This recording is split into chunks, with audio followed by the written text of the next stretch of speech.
खेसारी भैया के हनुमान बड़े, ठीक बा। यही से कहे के बा, इनकरा के तरफ से कहे के बा कि हमरा रही त तू उनकर उखाड़ ले बाका, हमरा रही त तू उनकर उखाड़ ले बाका, उखाड़ ले बाका। अंग्रेजी बोल के तू ना अंग्रेजी बोलिए लोग ना, ज्यादा भाषणबाजी कोई के बिगाड़ ले बाका।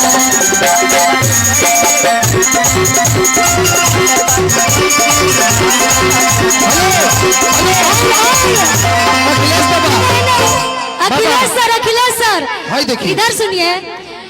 भैया तेजस्वी के रथ नहीं रुकी, बाप न झुकले तब तो न झुकी।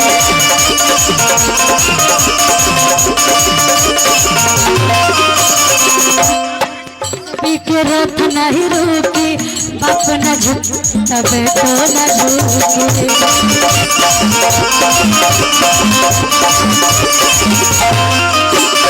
कौन हजावन महल का बड़ा, कौन हजावन महल का बड़ा, लमकन के अजरई बतावा, अरे जग सरकार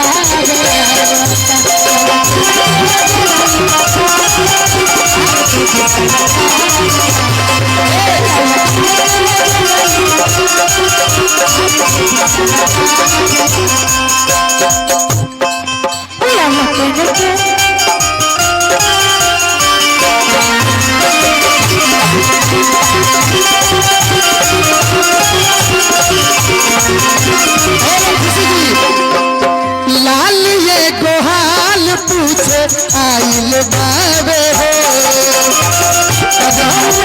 आशीष के बुखाइल बाबे हो। लाल ये गोहाल पूछे आइल बाबे हो,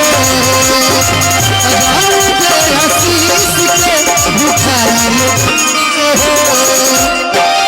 सेवा कभी छोड़ी कल कबिया आइल बा, सेवा करे छोड़ी कल कबिया आइल बा।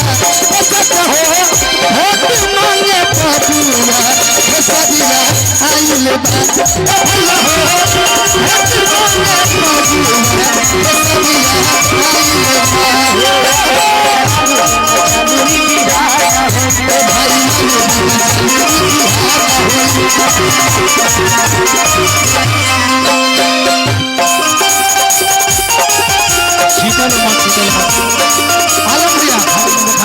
सुनाते नहीं थे। एक लाइन रहुआ बोलते ही